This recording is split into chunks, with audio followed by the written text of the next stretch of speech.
morning, Sebastian. Good morning. So we're talking about shingles, man. Yeah, crazy. You got shingles? I got shingles. Yeah, don't get it. It doesn't feel good. Yeah, a friend of mine had recently, a few friends of mine, mostly blokes, I have to say, of a certain age, about our age. Yeah, that's right. That's Yeah, right. how are you feeling now? Yeah. It takes down the weakest of the herd, obviously. So, yeah. Which leaves the rest of the herd to spring and sprint ever forth and ever stronger onwards. Good luck, everyone.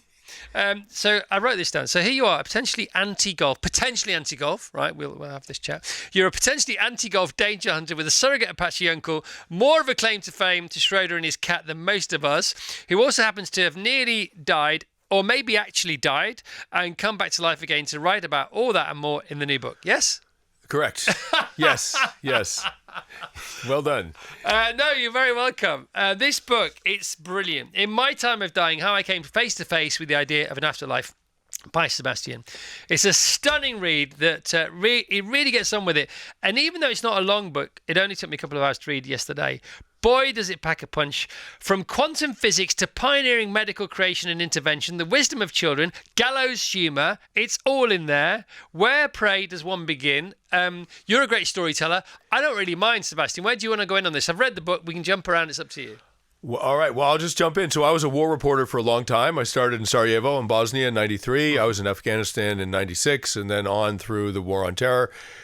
I was almost killed any number of times. And so you were nearly blown up. Well, I was blown up. You were blown up. Yeah. An IED. You were nearly shot. Yeah, many times. All right. Yeah. So, and I gave that up. My brother and colleague and friend, and your fellow countryman Tim Hetherington, was killed in Libya in 2011. And after that, it was it absolutely broke my heart. It wrecked me, and I got out of the business. And I met the right woman. I had a family. I have two little girls that are just the center, the sun in my day. You know, they're the center of my life. And I had thought that you could, that if I left the front lines, that I'd be safe. What I didn't realize is the front lines can come to you. They will track you down. They'll track all of us down so eventually. Interesting, isn't it? Because I wrote that down as well. For many years you were a danger hunter, but then danger came hunting for you, and bullseye. Yeah, I mean, I thought, war reporting is a bit of a gamble. You sort of go to the casino. You're like, I got some money. I'm going to wager. I think I'm going to come out. I think I could, do well and leave when I'm, with my money. And I thought I'd left the poker table. And basically there was a knock on the door. We're playing one more game, one more round of poker. So you talk about fragility being our superpower. Once we realize our fragility, of course we know we're fragile, or do we? You thought you knew how fragile you were, and then you realize you didn't know, and nobody knows until they actually know. Well, I'll put it this way. I didn't think I was fragile at all, and it turned out I was wrong. And that's sort of true for everybody. And the human body is amazingly resilient, but the border between life and death can be very easily ruptured, right? And literally ruptured in my case. So I had an undiagnosed aneurysm in my pancreatic artery, which is this little artery no one needs to really think about. And an aneurysm is an unnatural ballooning in an artery and at a weak spot. It's not a function of poor health or a lifetime of sin. It's a random thing. And in mid-sentence, when I was 50, a healthy, vigorous, athletic 58-year-old, in mid-sentence, talking to my wife in this remote cabin in the woods, the aneurysm ruptured and I started bleeding out into my own abdomen. Okay. Now, it's undetectable. You can feel it, but it's undetectable. And obviously that doesn't bode well going forward. Not that most people make it past the first couple of hours anyhow. So what happened next? Yeah, and listen, if I'd had some kind of abdomen scan, they would have seen the aneurysm. So it's detectable if you look for it. But I was a healthy guy. I had no reason to have an abdominal scan, right? So my blood pressure started tanking because I was losing a pint of blood every 10 or 15 minutes. There's around 10 pints of blood in the human body. And we were in the woods at this very remote area with no cell phone service, no landlines. And we were an hour drive from the hospital. So I literally was a human hourglass. And you were bleeding just as much as if someone stabbed you in the stomach, right? And in fact, in that case, it would be a little bit better for the doctors because they would know where the wound is. The problem with an internal hemorrhage is your abdomen's a big bowl of spaghetti, basically. Like they have no idea where it is, and it takes quite a long time for them to figure it out. So eventually an ambulance arrives. You literally don't know whether you're coming or going. your wife and there's childcare going on. Your wife is protecting your children from what may or may not be happening. She's not sure there. You get to hospital. And by the way, the book doesn't open with this. You do the author's thing, don't you? Very cleverly. You make us think that this near-death experience is about you surfing. And then it's not, is it? No, I mean, the first time I almost died, I almost drowned when I was surfing in midwinter in New England. Yeah. It's freezing cold. Freezing cold, huge surf. I was by myself. A number of stupid decisions going on there at once. And I almost died. I mean, almost drowned. Yeah. And so I start the book with that. Yeah, but this is a whole different kettle of fish. A whole different kettle of fish. Okay, because you were very much aware of what was going on there, on top of, in between and below the waves. And this whole thing, it's written like a chase sequence. I mean, you can't catch your breath. It's fantastic. And a lot of other great writers and brilliant critics have written about how amazing the whole journey to hospital, the whole experience of hospital. You talk to people afterwards, clearly have talked to people afterwards, and you verbatim, you give some of their recollection in the book, whether they were doctors or consultants or people in the ambulance. Just speak to that a bit if you don't mind. Yeah, I mean, so I'm a journalist and I'm averse to writing about myself, and in this case, that's what I was doing, is writing about myself. It's a form of memoir. But of course, I thought I want to corroborate what happened by interviewing everyone involved who would agree to talk to me, because my mind was not working very well. So I wanted to make sure that my subjective experience, the one that I remembered, actually correlated with some outside reality. So I interviewed all the doctors about how they saved my life. I did a lot of research. They saved me by with a catheter. So a catheter is this flexible tube that they could put inside, through your groin into your vascular system. So they didn't have to open me up. Thank God. They were able to get the catheter to the site of the bleed and embolize it, plug the hole with a coil. And so I researched catheters, and it turns out the guy who invented that was a German doctor named Forssmann. He was very young, and the head of his hospital, he was sure you could get a catheter into the human heart from a vein, and the head of the hospital wouldn't allow him to do it. And he said, well, because it might kill the patient. So he said, why don't we try it on a dying patient? And the head of the hospital, this is 100 years ago, I was like, no, we're not doing that either. So he snuck into the hospital, gave himself Novocaine, and opened his own arm up and threaded a catheter into his arm, into the vein in his arm, all the way into this heart. And then he walked down to radiology and asked the X-ray technician to photograph it to prove that he'd gotten inside his own heart with a rubber tube. And this is all in this brief book, this beautiful brief book that's only 100 and odd pages long. And you also get Dostoevsky in there as well, and Schrödinger in there.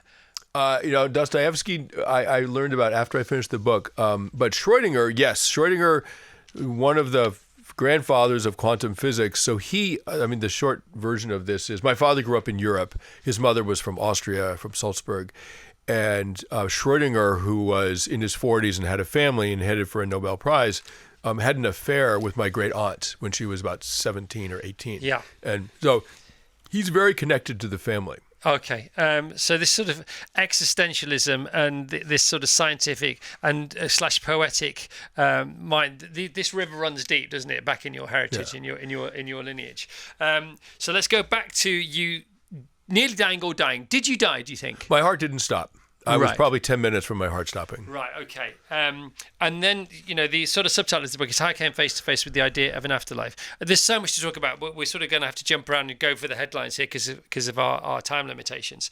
Tell us about lying there and the black pit that appeared beside you. So I have to preface that by saying I'm an atheist, a lifelong atheist. I'm still an atheist. As your dad was? As my dad was. He was a physicist, a rationalist.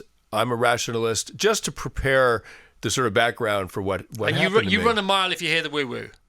Yeah, I'm just not interested, right? Yeah. That's just not me. And so I got it. They brought me into the trauma bay. I was going off a cliff. I was going into end-stage hemorrhagic shock. I was convulsing, and I was 10 minutes from dead probably. And so a doctor started working on my neck to put a large gauge needle through my neck into my jugular to transfuse me.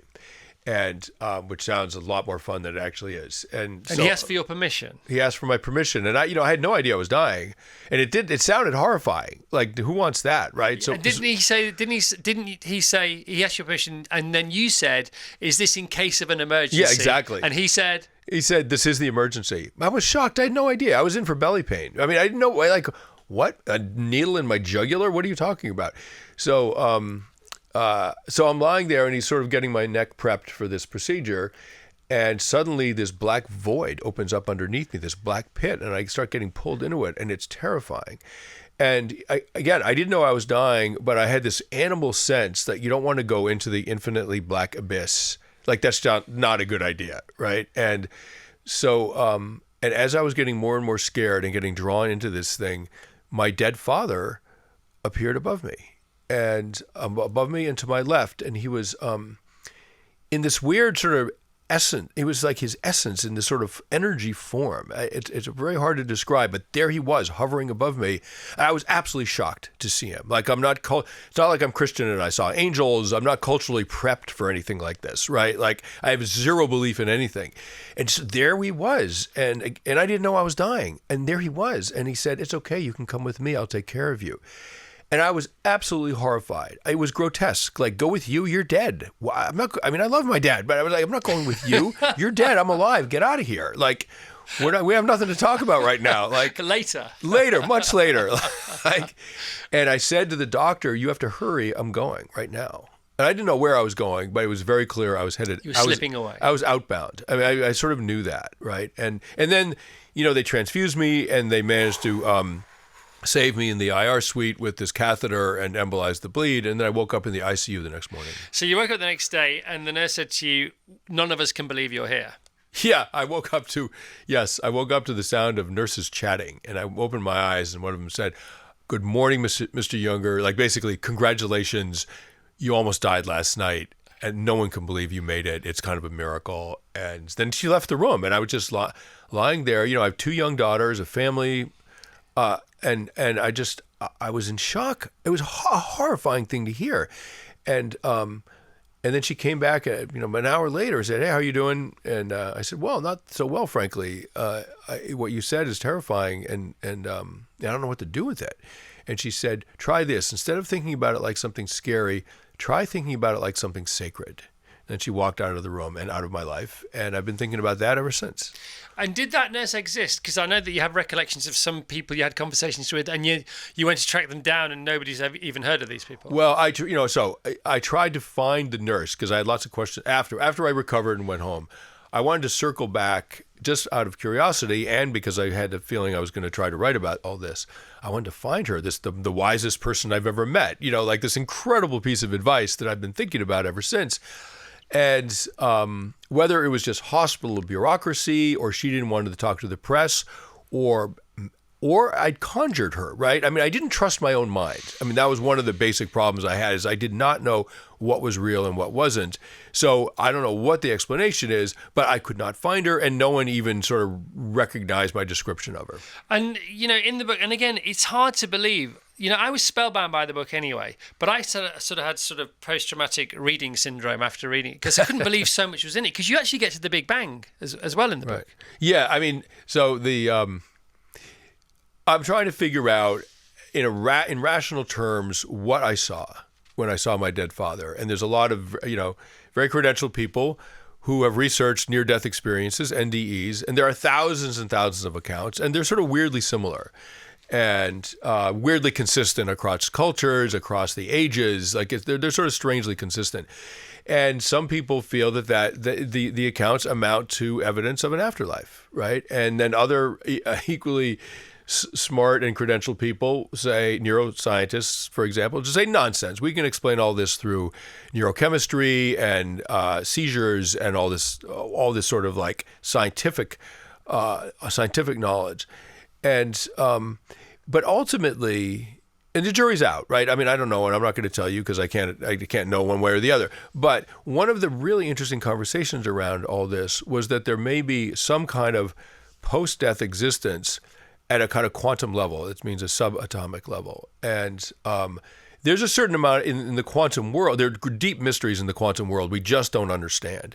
And it's possible that what our consciousness does when we die somehow is affected by a quantum reality we don't understand, and that maybe that it manifests in strange ways, like my father appearing to me.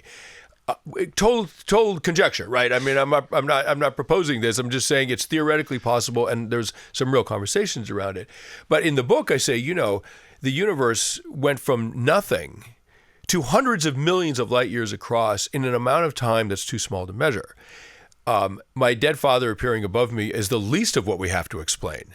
Like, the fact that this exists is already an incomprehensible, inexplicable mystery. You also touch on the point that, again, speaking of subatomic activity, quantum physics, quarks, however you want to frame it, that life and things that happen in life, including the afterlife, if there is one, or whatever perspective Right. you saw, whatever you saw from or remembered or created, imagined, whatever happened, only exists when it's observed. And that makes so much sense, doesn't it? Because, you take the lift down here, the elevator down to the reception area in this building does not exist until we are there to observe it.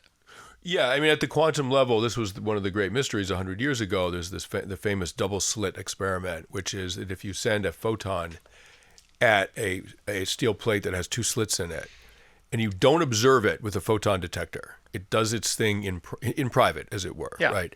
It will go through both slits simultaneously, and you can tell because it hits a strike plate on the other side, and it will hit the strike plate across from both slits, one photon simultaneously, right? As soon as you observe it, it has to choose one slit, and it behaves the way things behave in the macroscopic world, whereas you can't go through both doors at the same time, right?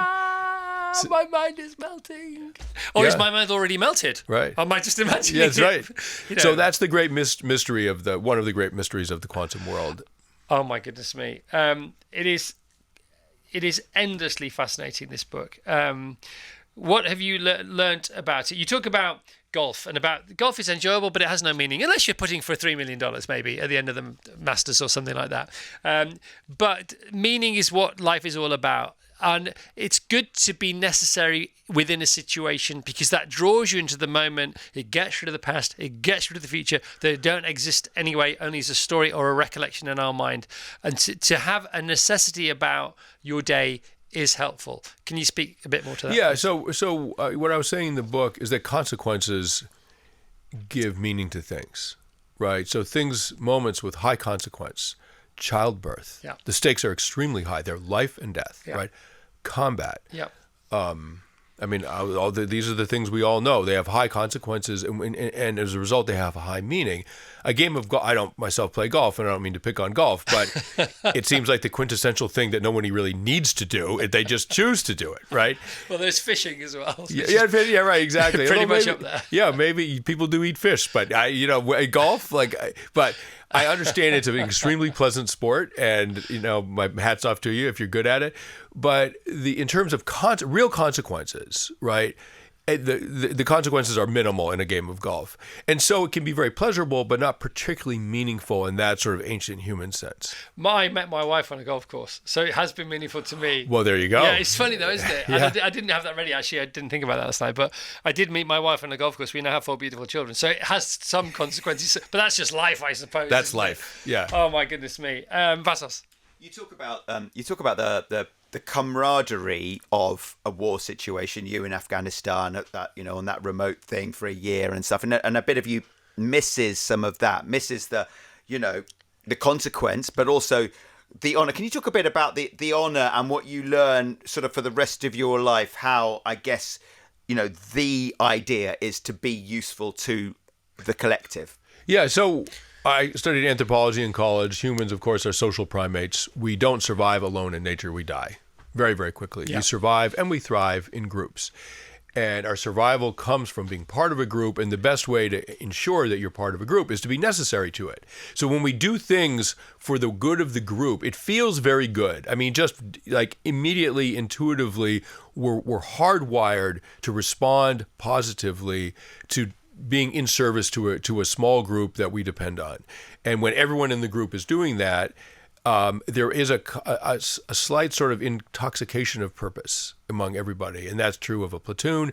It's true in natural disasters. After a town's been wrecked by a hurricane, what happens is that all these ghastly social classes disappear, social distinctions disappear, racial distinction, all that stuff disappears, and people really are truly united in a survival group, and it feels profoundly good. And I know in my book Tribe, I looked at this sort of classic example of the Blitz in London. Just ghastly catastrophe, right? 30,000 people were killed by German bombs. And yet afterwards, this terrible time of, Londoners are sleeping in the tube stations, and but social class disappeared a little bit. People were sort of needed. As one government official said, we have the chronic neurotics of peacetime driving ambulances through bombing raids. Admissions to psych wards went down, not up, during the bombings.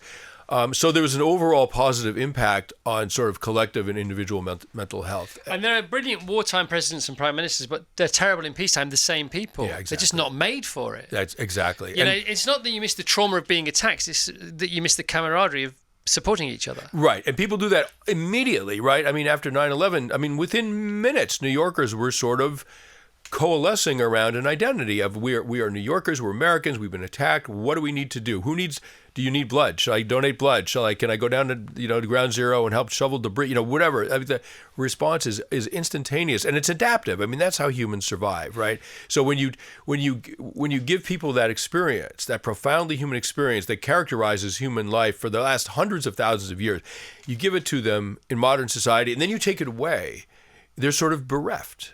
And it's there's a real loss of human experience when you return people to normalcy after that sort of close survival situation. Yeah.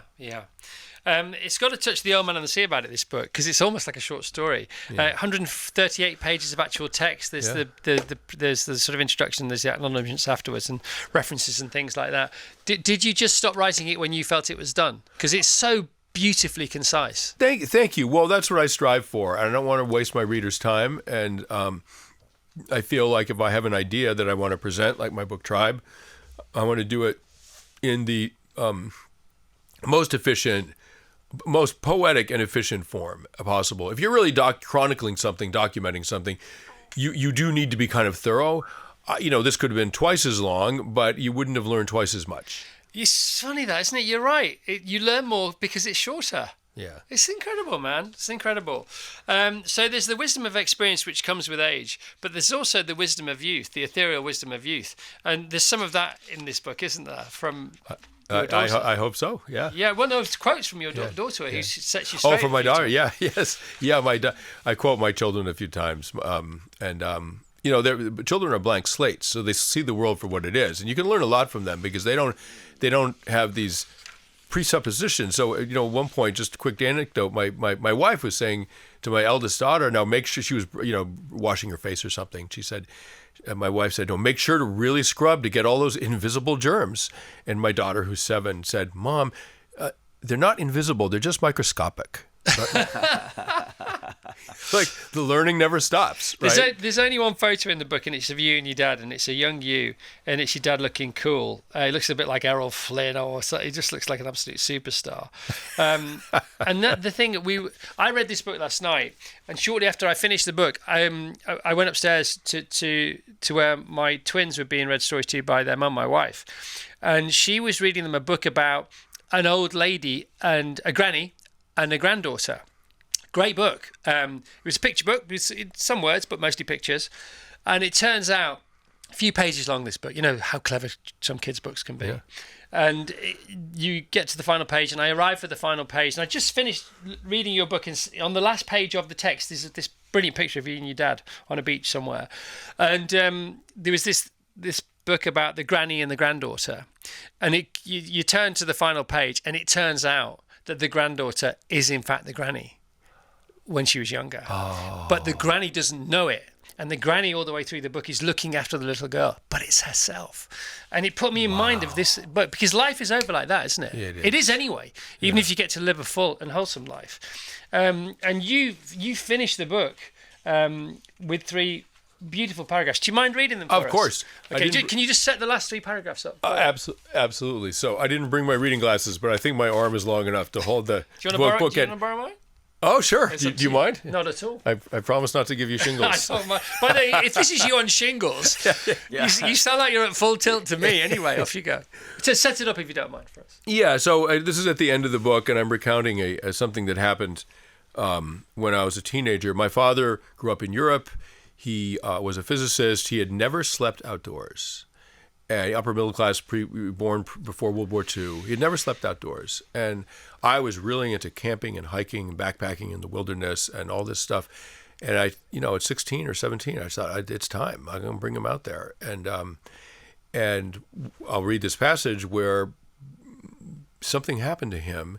It was very cold, and something happened to him where suddenly I had to step into a parent, adult role and take care of him as if he were my child. It was quite an extraordinary. And then 50 years later, I'm dying in a hospital, and he shows up in some form, whatever form it is. He shows up to take care of me again. It was quite profound and moving for me.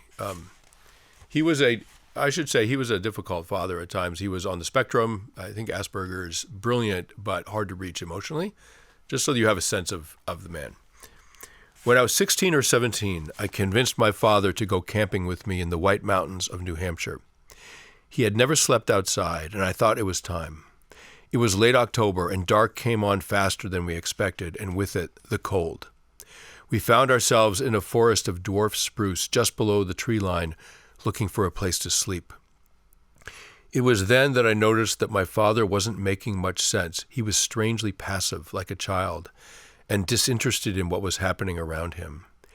We were miles into the woods and completely alone. I was going to have to figure this out. I put the tent up and unrolled a sleeping bag and told my father to get in. He was shaking badly and almost certainly had hypothermia. There was just enough light to gather firewood, and I got a flame going in some birch bark and fed it until there was a little circle of warmth in the great boreal darkness around us. I crouched at its edge and stirring a pot of soup, and then poured the soup into tin cups and brought them in to my father. He waved his away, mumbling that he just wanted to go to sleep, but I insisted, and he finally took a sip. We sat cross-legged, drinking soup and talking about our plans for the morning. As my father warmed up, he returned to being my father, and I returned to being his son. After a while, he said he was tired, and he lay back and closed his eyes. I sat there watching his chest rise and fall until I was sure he was asleep. I'm now much older than he was that night, and I finally understand how much my father must have trusted me on that trip, how much he must have loved me. We're all on the side of a mountain, shocked by how fast it's gotten dark. The only question is whether we're with people we love or not. There is no other thing, no belief or religion or faith. There is just that. Just the knowledge that when we finally close our eyes, someone will be there to watch over us as we head out into that great soaring night. Cool. Boom. Thank you, Sebastian. My pleasure. What a treat to talk to you. Great. Sebastian Junger, In My Time of Dying. That's how it ends. How does it begin? How does it get there? It's fantastic.